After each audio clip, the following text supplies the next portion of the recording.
He's definitely a brother in the Lord. I really appreciate his story and how God's really worked through his life through the years, and I'm just going to share that. But it's a cool story, and it's a real encouragement for my faith, and Tim has been through the years. So I really appreciate your story. Yep. That's good. So, thanks for coming to this. I wonder how many people we have in the Pro Flight program. How many students are in the Pro Flight program total? Do we know? Nobody else. Yes? I was curious. 150? We have 100 people flying this 100 people semester. flying, okay. Like, actively flying. How many of you guys are in the Pro Flight program? 312 in the whole college. Most of you here? Well, I just want to... there's my baby. So, I've been the entire time I've been at United, I've been flying the Airbus. That's the Airbus 320, and that's up in Jackson Hole, Wyoming. Real nice layover, by the way. So that's what you get to do if you fly for the airlines.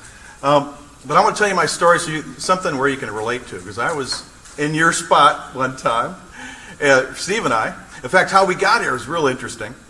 So Steve and I were going to St. Paul Bible College. We were seeking the Lord what to do with our lives, really, what we were doing, and get a good Bible foundation. And Steve goes, I was working at UPS. I was washing trucks, trying to pay for my college. So I worked every night at UPS, and I'd come walking by his room, and he's always studying. Well, I don't know if he's really studying, but he looked like he was studying.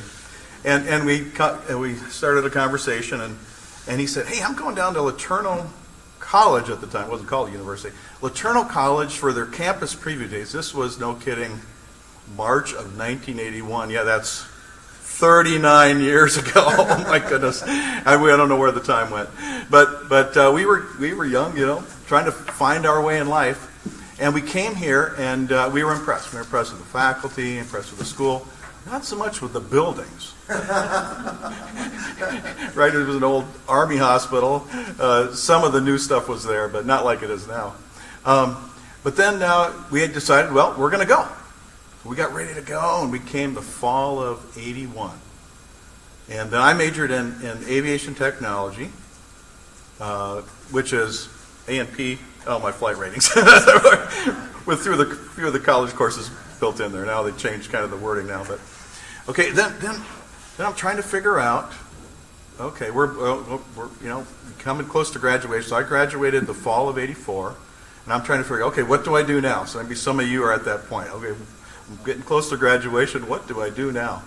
So I'm weighing my options, and I went to visit the Air Force recruiter here in Longview, and told them about myself, and they set me up with an officer recruiter and interviewed me.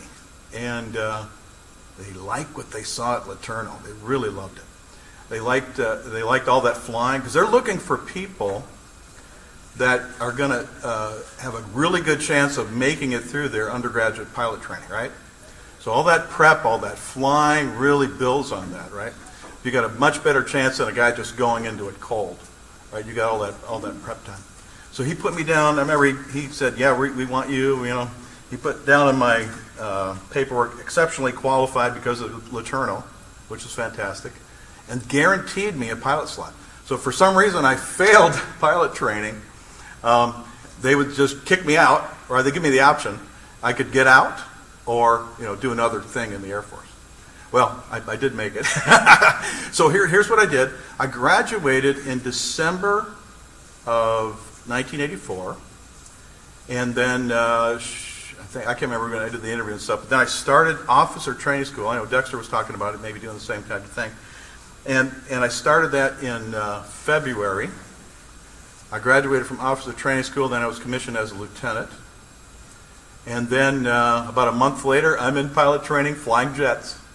So at that time it was T-37s for a little while, and then T-38s. And then after that, you're flying these jets. T-38s, if you know what it is, it's a supersonic jet trainer. In fact, at the time they had this brochure at the recruiting office, and this is our basic supersonic jet trainer. That's really cool. So I'd like to fly that. I went through pilot training, and then I was given an assignment. I was given the KC-10, which was a DC-10, big tanker cargo plane. In fact, it's a small world. You're going to find out that this aviation world is very small, because I actually flew with Jacob and Paul Eric's mother. She was a KC-10 pilot.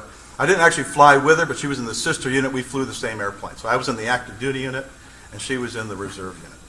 And here they are today, which is so cool. You know, how does that happen? But anyway, so then I did about, 7.5 years of active duty, and that was the end of my commitment, because I had 6 years after pilot training. And then, now I'm at another crossroads. What do I do now? And and here's what was going on. More than half the squadron was going to the airlines, right? So you got a lot of peer pressure, right? Everyone's going, yeah, this is the life to go. And we had just gone through war, right? We had gone through a big war. We were deployed all the time.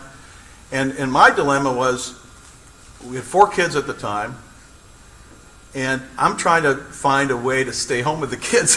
I'm gone all the time, right? So that's a downside of being a pilot, and a downside of being in the Air Force when there's a lot going on because you're deployed all the time, right? So a lot of demands on you, and a lot of less time with the family. So I was trying to figure out a way and praying about it. And my wife and I, Carrie and I have been married for, so we got married in '84. So we've been married for almost 36 years now. And if you're a military wife, you really carry the load there. Because you imagine, I go on these deployments. You know, you talk about getting a break from the kids, right? And she was stuck then with 4 kids, and I'm off, flying around the world. And so to keep her sanity, she'd take her to McDonald's and go to the playground and hang out with, other people with families and stuff. But really carried the load there. So she's like really the hero. And you think about the military being deployed all the time. The ones that stay home, they're the real true heroes, keeping everything. And I never had to worry about the home front because that was always taken care of. That's a big deal. So strong person there. But anyway, I'm at the crossroads, and I'm praying about it. I'm a Christian. I'm going to ask the Lord for guidance. What do I do next? What should I do next?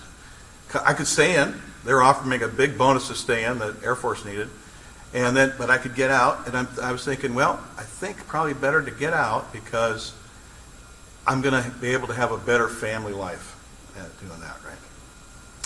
And so eventually made that decision and got out.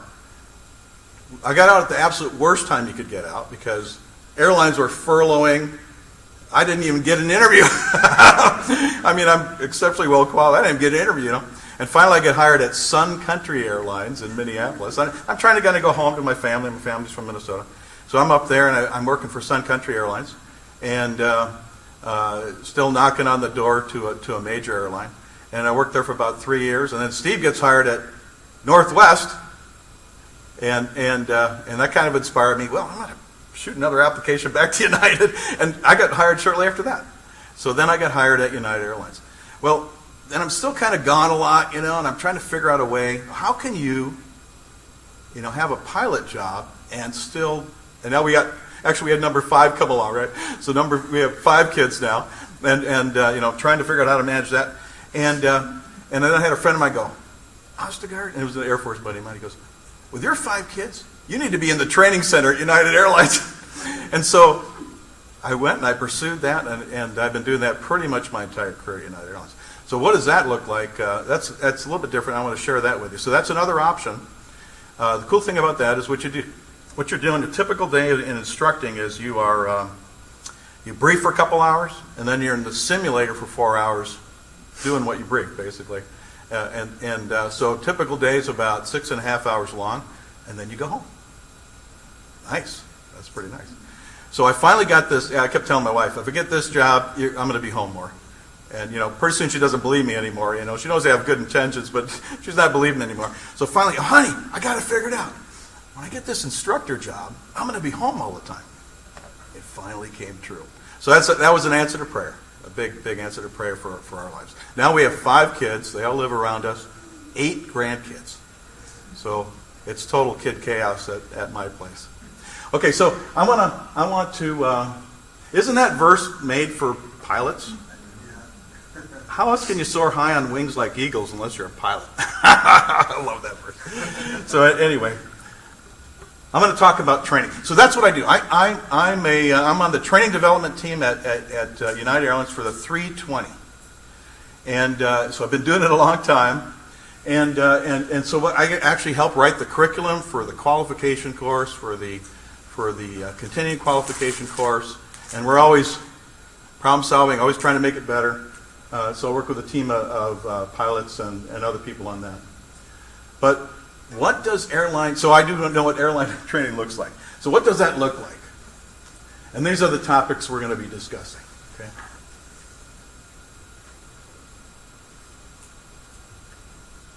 So this is actually a footprint right out of our instructor manual. And so as you get hired as a new hire, the first thing, each airline has a different culture. And the major airlines have a safety culture. They really do. Otherwise, they wouldn't be able to operate like they do. And they want to indoctrinate you in that safety culture. That's a really important thing. That's a number one priority. And so that is built throughout. So I don't expect you to read through the whole thing here, but I just want to hit the highlights here. So you get welcomed. You get taught about different aspects of the company. Bidding 101. This is gonna Nate was sharing his schedule. That's not the easiest thing to do to get a schedule like you do. You have to actually work at that on a month by month basis, right? It's and if you do it wrong, you pay for it, right? That's how you learn. All of a sudden, you'll learn. You're working all weekends. How did that happen, right? So really important stuff. Of course, the benefits. Everyone wants to know the benefits compensation. Crew resource management, threat area management. That's a huge emphasis. And that's why we fly safe airplanes. It really is a result of, unfortunately, we've learned from a lot of accidents. We mentioned the Colgan one. There's just a series of terrible accidents that, what the best thing we can do out of that is to learn from those accidents so that we don't do it again.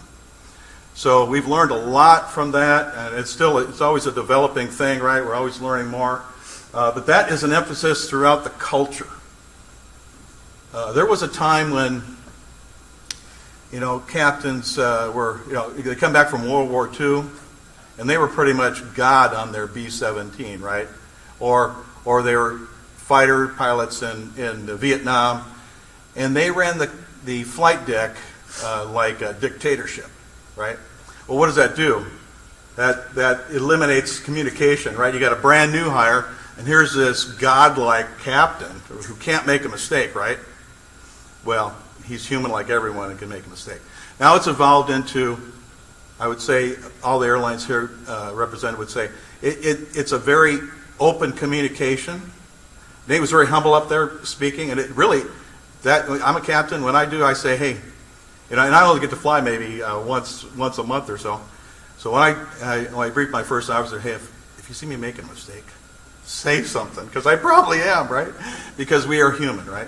So as opposed to, all I want to hear out of you is, I don't want to hear a word out of you. Just gear up or gear down, right? So it's evolved into a very safe, clear communication culture. Wouldn't you guys agree with me on that? It's come a long ways, and that is so important. So that is stressed throughout the training, and so they start out right in basic indoctrination, emphasizing that.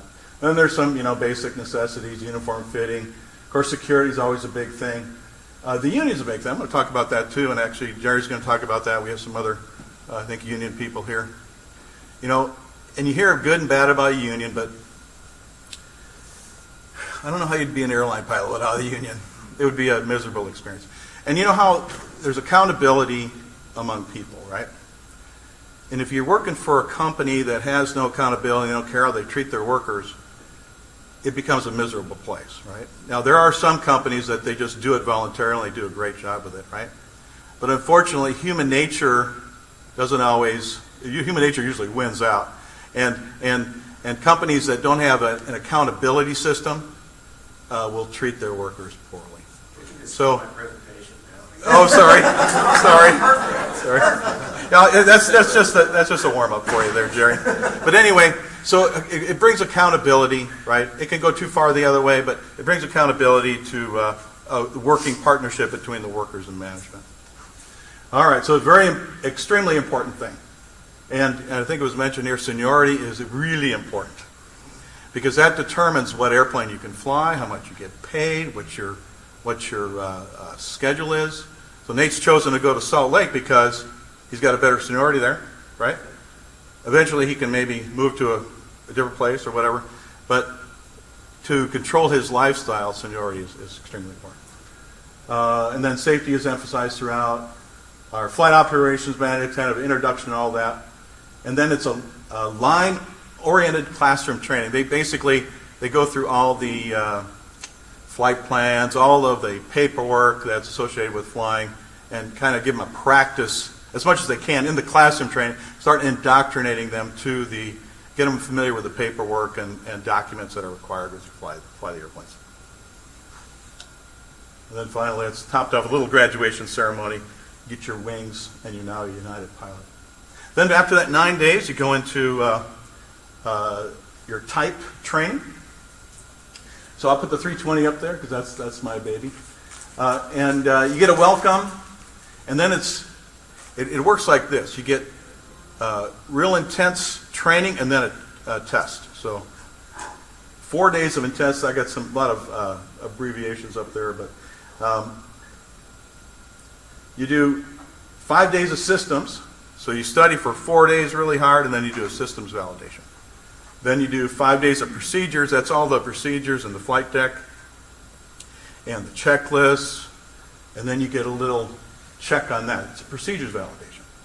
Then you get a couple day break between each of these. And then you do 5 days of maneuvers. That's all the engine outwork, flying instrument approaches, landings, takeoffs, all that.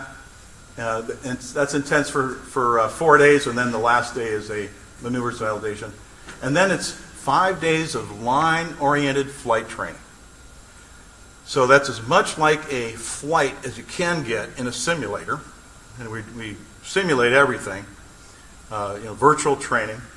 And that's 4 days of that, and then a line operational evaluation.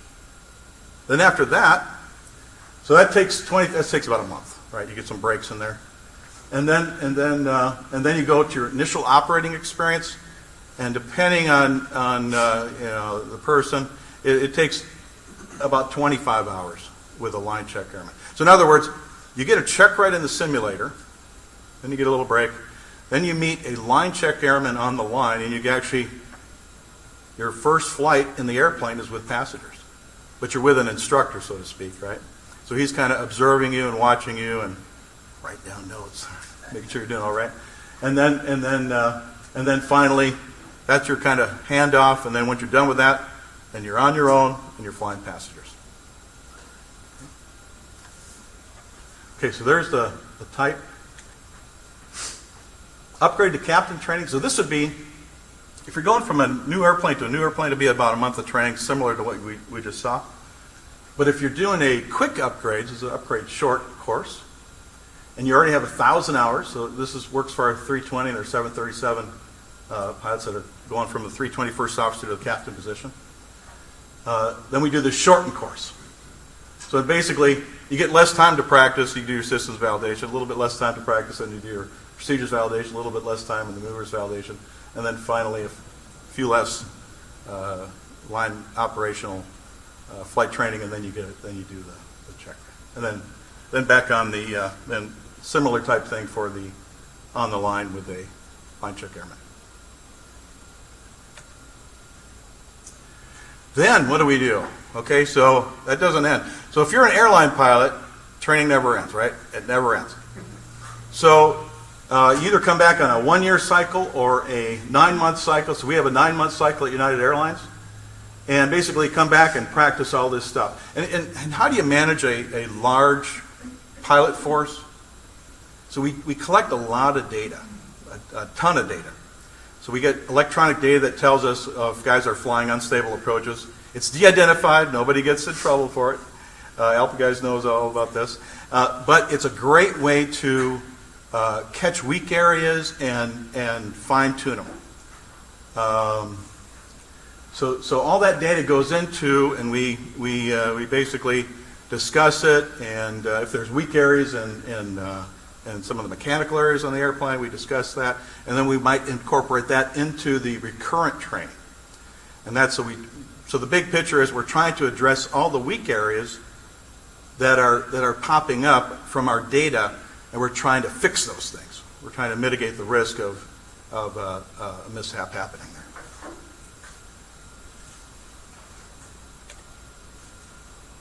Okay, so I'm going to build a little bit on what Nate did. So I don't do the interviews, but pilots do the interviews. Pilots did your interview, right, Nate? 2 captains and an HR. Yeah, okay. So I walked down there doing interviews just down the hallway. So I walked down and asked them, "What are you doing?" So I went down there and I said, "Hey, what kind of knowledge do they need?" Okay. And he basically said, "Well, airline transport level knowledge." So that level. So strong knowledge of FAR's AIM, right, which you get here, right? And then there's a skills assessment. And then they don't do a sim check at United anymore. They do just chair flying. Do they do it at Delta? So you used to come in and have to fly a simulator. In fact, when I went through, I had to fly you guys remember the Frasca simulator? Oh, yeah. I had to fly that. So, Terrible. and that, if you can fly that, Frasca, you can fly anything. Let me tell you, it's like balancing on the head of a needle, right? Trying to be stable. It doesn't work. You can't do it. But anyway, so no kidding, they had someone that had owned a Frasca, and they were selling time so you could come before you do the interview prep. But you talk about you want to be prepared, right? So I paid them, I don't know, $250 so I could fly the Frasca for 15 minutes so I could pass the interview. And it's worth it, but it's kind of the game you play there. Yeah. So that chair flying, so they're trying to test your knowledge, for all the different phases of flight. And I asked them, so what kind of questions are asked? Well, we're asking questions on flight planning, Class B airspace, grid more, this should look familiar to you, RNAV departures, arrivals, and then the FAR and AIM questions. That's from a current interview at United. Okay, what prepares you best for an airline job? And really, that's it. I mean, time. Time is what you need. So I asked, I think there is a minimum time. So Nate brought that up. And I don't know what it is at United, but it's lower than what they're actually hiring. So I asked him, okay, what do you got to be, how much time do you have to be competitive right now? And I think as they go along, that time will come down because the pilot demand is going to be higher and higher. Right now you need 3,000 to 4,000 hours to be competitive, okay? So you might be eligible with 2,000 hours, but you're not competitive with 3,000 to 4,000 hours right now, okay? And it said, what's the average time a guy's getting hired? And it is about 5,000 hours right now. But the big thing is PIC, turbine, jet, fixed wing, even helicopter's good. Helicopter PIC time is real good at United. What's the fastest way? So you guys mentioned that Aviate program. So this is brand new. So I didn't know about it until you gave me kind of this assignment. I go, oh, geez. And so there's some interesting things about this. So if you're interested in a job at United, you really, this is a way to get an in. So if you're interested in United, you want to get on top of this thing right away. So it's unitedaviate.com. It's a brand new program. So a lot of the stuff's not even done yet because I checked, there's a lot of empty spaces there. But anyway, they haven't even named a partner university yet. There's not one on there. So that may be an opportunity for LeTourneau to possibly get on their list. Okay, so that partner university, if you get on that would be a huge deal. Build hours with the partner flight training. So they don't have any. But this is so all the airlines are jumping through. They know that it's going to be really difficult to get pilots in the future. So they have to kind of build a program and a structure to bring them into the major airlines. So this is how United is tackling it. So if you're a flight school, you want to be a partner, we're here, right, with the airlines. And they're also partnering with United, and that's been going on a little bit longer, right? So if you're with one of the partner airlines, that's the regional airlines that's flying for United, then that's another way you can eventually get an interview and get hired at United. What's the minimum? According to the website, Aviate, the minimum is 2,000 hours, 24 months, flying with that partner airline. But again, if you only have 2,000 hours, I wouldn't apply quite yet until, because you don't want to burn up that interview, right? Until you get the competitive time you need.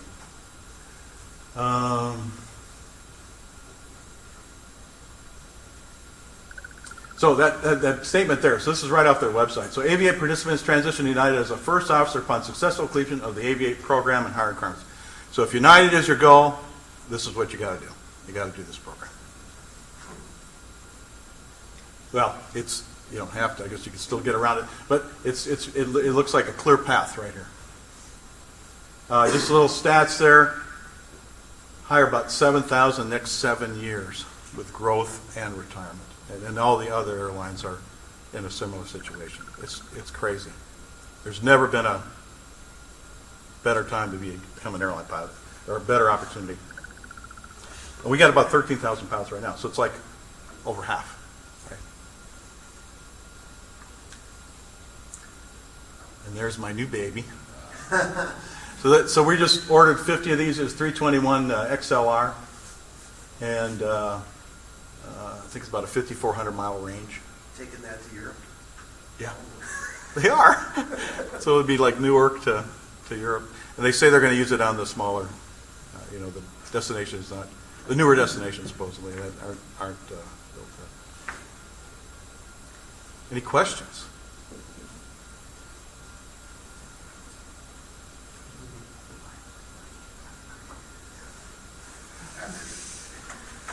What's pretty normal for the first aircraft to be assigned after you get hired at United? That's a good question.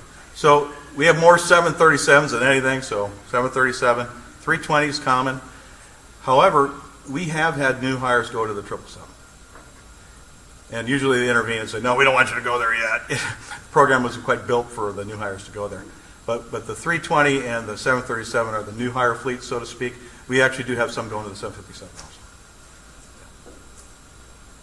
Jacob? How long after you applied, after you applied to United, were you notified that you were hired? Yeah, that's a good question. So let's see. Well, the first time I applied, I didn't get notified because they just weren't hiring. And then when I reapplied, it was about 2 months, and then I got hired. But it was really literally years from the first time. I mean, so persistence is key, and be flexible. There's a saying the Air Force has: flexibility is the key to air power. Flexibility is the key to an aviation job. So I want to share a little bit about that too. So there's all these paths, right? You can do a regional, you can do a military route. What's fastest? It could be either one. Because you could go really fast, get a bunch of hours, and get hired at a major, real young. And then you could also be in the Air National Guard, which is a part-time military gig. And if you build up hours fast there, you could actually go pretty fast into the airlines. If you did active duty, though, I think it's a 10-year commitment, so that would be a long stretch before you. So it just depends on what your goals are. So you got to pray about that and figure out, what your goals are. Or you could double dip and be an airline pilot and a reserve pilot. Yeah, and that actually works pretty good. It works pretty good. So I did that for a lot of years. So I'm retired Air Force Reserve. And so what I did, I worked part-time in the Air Force. Colonel. Lieutenant Colonel.